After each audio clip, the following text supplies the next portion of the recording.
आगरा गए हो, ताजमहल देखा सबने, एक बार और देखा हो, भोले बाबा कहीं से भी प्रकट हो रहे हैं। समझ में आई हो? ताली बजा दो। बात है। हाँ हाँ हाँ हाँ। योगी जी ने दक्षिणी गेट पे 4 बुलडोजर खड़े करा रखे हैं। किसी दिन वो तेजो महालय हो सकता है, एक बार बजा दो। पहली बार इस धरती पर, पृथ्वी पर मैंने पहली बार देखा कि 4 महिलाएं सेम तरह की साड़ी में हैं। मैं प्रणाम कर, ये कवियों की नजर है। भाभी जी, आप वो लोग हो जो 40 दुकानदारों को पागल कर दो एक साड़ी के चक्कर में। वहां जाके 4 महिलाएं एक तरह की साड़ी लेकर आए हैं। मैं प्रणाम करता हूं। मैं चाहता हूं पूरा क्रॉसिंग रिपब्लिक इनके लिए ताली बजाए। मैं देशी कुंवारों से चल रहा है भाई साहब। सारे इधर देख लो, सेंट्रल में कुंवारे, वो देखो यूपी में कुंवारे, पक्ष में कुंवारे, विपक्ष में कुंवारे। हम शादीशुदा तो यहाँ पर क्या सुनाने और सुनने के लिए बैठे हुए हैं। ये फर्क है।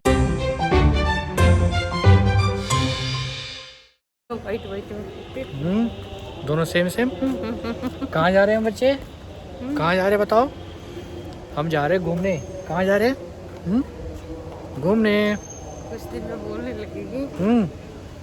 बोलना शुरू कर देगी कुछ दिन में। ले चलो घूमी घूमी। कहाँ जाना है बताओ? हम जा रहे हैं यहीं पे पास में, है ना? घूमने जा रहे हैं। घूमने जा रहे हैं हम लोग। आपकी हिम्मत को प्रणाम करता हूं।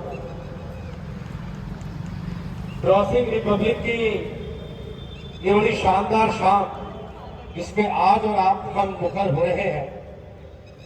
एक वो समय, इस समय होली मनाने का पर्व हो रहा है। पूरे देश में होली बनने के तैयार है। क्रिकेट मैच के फाइनल में इंडिया बहुत शानदार प्रदर्शन कर रही है और आप फिर भी मैच छोड़कर यहाँ बैठे हैं। मैं समझ गया, या तो आपके साहित्य में बहुत रुचि है, या आप अनामिका अंबर जी को सुनने के लिए आए हैं। अगर हम मैच निकाले नहीं मिले, मैं प्रणाम करता हूं कि हास्य से उन कवियों को यहाँ बुलाया है जिनको आप लोगों ने अक्सर केवल टीवी पर ही देखा होगा। तो टीवी से निकलकर आप लोगों के बीच में आप लोगों के लिए आए हैं, तो जिम्मेदारी आपकी बढ़ जाती है कि हर मंत्री पर जहां आपको आनंद आए वहां भरपूर तालियों के साथ उनको स्नेह आदर देंगे। मैं द्वारा बोलना चाहता हूं कि हास्य से सबको हंसा दे वो कविता होती है, और व्यंग से सबको जगा दे वो कविता होती है, और ओज से तूफान ला दे, प्रेम के श्रृंगार से शब्दों से महफिल सजा दे वो कविता होती है, वो कविता होती है। कहाँ जा रहे हैं? बहुत प्रणाम करता हूँ। प्रणाम तो मैं विवेक जी का करता हूँ। पिछले 1 घंटे से आपने मंच संभाला हुआ है, या तो इसका मतलब है आप मंच संभालने में एक्सपर्ट हैं, या घर के झाड़ू पोछे बर्तन आप ही करते हो। और जिस तरह आपके दोस्तों ने समर्थन किया है, हालात उन लोगों की अपने घर में ऐसी ही होगी। ताली वाली बजाओ भाई साहब, जरा हम गाना बोलना चाहते हैं। सारा कार्यक्रम होगा, कभी सम्मेलन उस ऊंचाई तक जाएगा जिसके लिए आप इंतजार कर रहे हैं। लेकिन सबसे पहले मैं एक परिचय इन कवियों का आप तक पहुंचाना चाहता हूं। मेरे दाहिने हाथ में पुरुषों में इस मंच का सबसे सुंदर चेहरा, नाम एलेश अवस्थी। तमाम टीवी चैनल पर आपने इनको देखा होगा, और खास बात है आगरा में केवल 4 चीज ही फेमस है। एक पंछी पेठा, दूसरी दाल मोठ, तीसरा पागल खाना, और चौथा सबसे हैंडसम कवि एलेश अवस्थी। ताजमहल मैंने इसलिए नहीं बोला क्योंकि एलेश ने मेरे को बोला था कि केवल एक ही सुंदर चीज के बारे की बात होगी। कहाँ है बच्चे? तो जो भाई साहब, ताजमहल मेरे पास नहीं है, ना मेरे पास ताज, ना मेरे मुमताज। तो मैं जिंदगी में काम एलेश से चला रहा हूं, इसलिए एलेश के लिए ताली बजवा रहा हूं। ताली बजाओ भाई साहब। मेरे उल्टे हाथ में एक और सुदर्शन चेहरा लिए हुए मऊ उत्तर प्रदेश से हमारे बीच में आए हैं। एक वो व्यक्तित्व जिनकी वाणी में ओजस्वी वाणी है, जब वो यहाँ मोदी जी को प्रधानमंत्री बनाया, उनमें कुछ तो बात होगी। इस उत्तर प्रदेश में तमाम विधायक हुए, लेकिन उन विधायकों में से आपने योगी जी को मुख्यमंत्री बनाया, उनमें कुछ न कुछ बात जरूर होगी। इस समिति का आगे बढ़कर समर्थन करते हुए, आगमन करते हुए दुर्गेश जी झंडा लेकर आके चल रहे हैं। दुर्गेश जी, आप में कुछ तो बात होगी। तमाम कुर्सियां छोड़कर ये समिति इन गद्दों पर आके नीचे बैठी है, इनमें कुछ तो बात होगी। इस जमाने में दुनिया भर के कवि हैं, पर उन कवियों में से छांटकर आपने इन कवियों को यहां बुलाया, इनमें कुछ तो बात होगी। तालियां मुझे अब चाहिएगी, तालियां मुझे अब चाहिएगी। और इन कवियों में से भी संचालन मैं कर रहा हूं,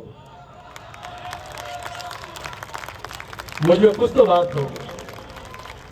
डॉक्टर प्रतीक गुप्ता, मेरठ का रहने वाला हूं। आपके पास में ही मुरादनगर में काइट कॉलेज है, वहां मैं एमबीए का प्रोफेसर हूं। जब घर में कोई नहीं सुनता, कॉलेज में कोई नहीं सुनता, तो मंचों पर आकर सुनाता हूं। मेरे लिए भी ताली बजा दीजिए।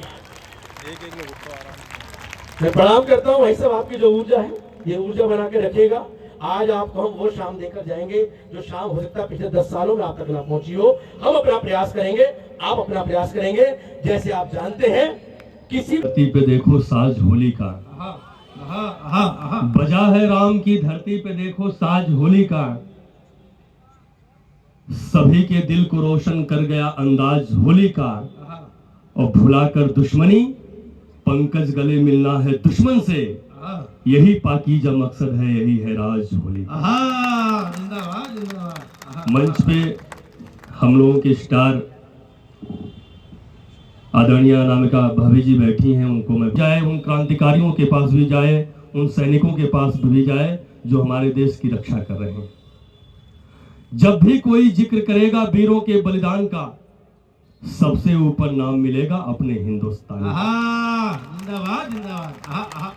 उठो जवानों जगना होगा सोया स्वाभिमान जगे, उठो जवानों जगना होगा सोया स्वाभिमान जगे, पूरा पश्चिम उत्तर दक्षिण पूरा हिंदुस्तान जगे, वीर जवानों की धरती से फौलादी तूफान जगे, अरे 1.25 अरब के भीड़ से कोई राणा की संतान जगे। भाई वाह वाह वाह वाह वाह वाह। रग रग में जो क्रांति चेतना भर दे जोश जवानों में, ऐसों को मैं नमन करूंगा 1.25 अरब दीवानों में। क्या थे आप कि जब 1857 की क्रांति छिड़ी अंग्रेजों से, सारा देश नहा बैठा था गोरे खूनी पंजों से, चारों तरफ मची भगदड़ थी, कौन क्रूरता रोकेगा, इन बिस्तर सांपों के फण को कौन यहाँ पर कुचलेगा, कौन यहाँ पर दे कुर्बानी, किसकी अब कुर्बानी है, आगे आकर बोले थे तुम हाजिर मेरी जवानी है। दाग लगे ना देखो यारों उन वीरों की शान पर, दाग लगे ना देखो यारों उन वीरों की शान पर, हम शर्मिंदा हो ना जाए अपने हिंदुस्तान पर, उगते सूरज के आंगन में और अंधेरा नहीं रहे, वीर शहीदों के ख्वाबों का राज अधूरा नहीं रहे। तो आओ आओ तुम संकल्प उठाओ, मुल्क नहीं मिटने दोगे, और चाहे धड़ से शीश अलग हो ध्वजा नहीं झुकने दोगे। हमको प्यार कीजिए और आशीष लेने आए हैं चरण में आपकी, वंदना हमारी मां स्वीकार कीजिए। एक बार ताली बजाकर आप स्वागत कीजिए मनोवैशाली। वीड़ा बादिनी,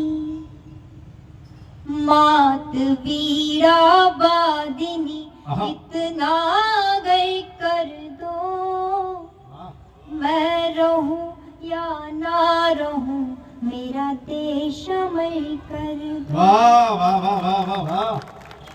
मात वीड़ा बादिनी, इतना गई कर दो, मैं रहूं या ना रहूं मेरा देश अमर कर दो। जय हिंद भारत मात की जयकार के हैं बोल जो उठे गूंज जनमानस में, वो हर कंठ में स्वर दो, मैं रहूं या ना रहूं मेरा देश अमर कर दो। हाँ हाँ हाँ मात वीरा वादिनी इतना अगर कर दो, मैं रहूं या ना रहूं मेरा देश अमर कर दो। हाँ हाँ हाँ हाँ है ज्ञान जो तेरी तान में। लेकिन आज जो यहाँ देखने के लिए मिला मैंने अब तक नहीं देखा और मुझे उम्मीद है मुझे देखने को भी नहीं मिलेगा। कवियों का नजरिया अलग होता है। पहली बार इस धरती पर, पृथ्वी पर मैंने पहली बार देखा कि 4 महिलाएं सेम तरह की साड़ी में हैं। मैं प्रणाम कर, ये कवियों की नजर है।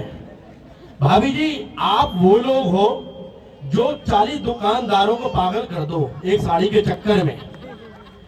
वहां जाके 4 महिलाएं एक तरह की साड़ी लेकर आए हैं। मैं प्रणाम करता हूं। मैं चाहता हूं पूरा क्रॉसिंग रिपब्लिक इनके लिए ताली बजाए। मैं प्रणाम करता हूं। और जो भी आपके पतिवर हैं मैं उनको बहुत धन्यवाद करता हूं। आप बहुत खुश लोग होंगे कि उन लोगों ने एक ही तरह की साड़ी ले ली। इसका मतलब सिलेक्शन में आपका कोई योगदान कभी भी नहीं रहा। मैं प्रणाम करता हूं भाई साहब। लोगों को माना जाता है कि जो कवि होते हैं वो बड़े विरले होते हैं, अलग तरीके के होते हैं। मतलब बोला जाता है कि जहां ना पहुंचा रवि वहां पहुंचा कवि। सुना होगा आप लोगों ने। हम लोगों को भी इस बात की अलग टेंडेंसी आ जाती है, जहां ना पहुंचा रवि वहां पहुंचा कवि। भाई साहब जीवन में कुछ भी काम कीजिएगा भावनाओं में नहीं बहना है।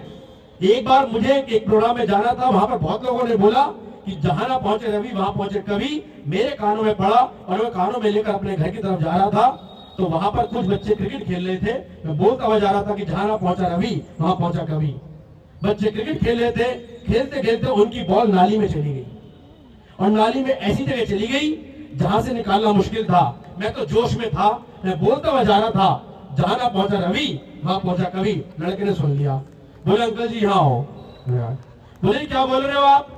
मैंने बेटा जहां ना पहुंचा रवि वहां पहुंचा कवि। बोले रवि का मतलब? मैंने कहा सूरज।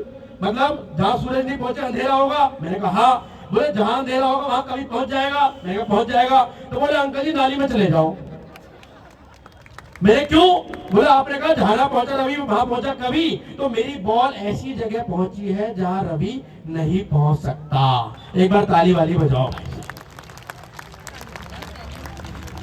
भाई साहब। मतलब एक भाई साहब मैं आपकी उन बातों पर पीछे बैठ के ताली बजा रहा था जो मुझे अभी तक समझ में नहीं आई। तो ताली बहुत करती हो। बोले मतलब? जब भी देखो लड़ाई करने के मेरा मेरा मेरा। बोले मेरा क्या? बोले तुम क्या बोलती हो? मेरा टीवी, मेरा फ्रिज, मेरा बिस्तर, मेरे बच्चे, मेरा घर। तो बोली क्या बोला करूं? बोले हमारा बोला करो। बोले मतलब? बोले हमारा घर, हमारा टीवी, हमारा फ्रिज, हमारा ओवन, हमारे बच्चे, हमारा घर। भाभी जी समझदार थी, सारी भाभियां समझदार होती हैं। भाभी जी काम में लगे आई। भाई से घर में पड़े हुए थे, घर में पड़े हुए थे। भाभी जी ने अलमीरा खोली, वो ढूंढ रही थी। ये बोले भी क्या ढूंढ रही हो? बोली हमारा पेटीकोट।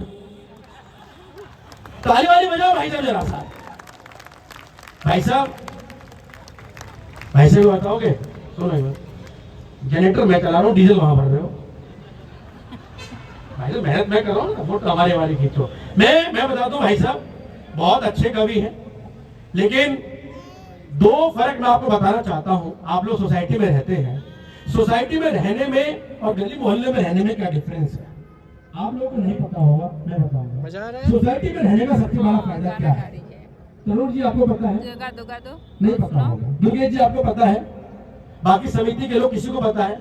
अगर आप लोगों को पता होता तो हमें क्यों बुलाया होता?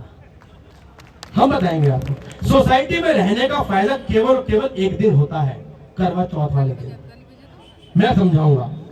सोसाइटी के अंदर बड़े बड़े टावर होते हैं आमने सामने, 15 माले के टावर लगे होते हैं। इधर भी टावर में 15 माला, इधर भी टावर में 15 माला, आमने सामने देख रहे हैं। करवा चौथ का दिन दिमाग में लेकर आइएगा। करवा चौथ का दिन इस टावर में एक तरफ सारी महिलाएं खड़ी हैं जो चांद को पानी देंगी। इस टावर में सारे माले पर पुरुष खड़े हैं जो पानी लेंगे। सोसाइटी का सबसे बड़ा बेनिफिट, कौन किसे कहां पानी दे रहा है किसी को पता नहीं चलता। ताली वाली खोलो भाई, ये ऑब्जर्वेशन है।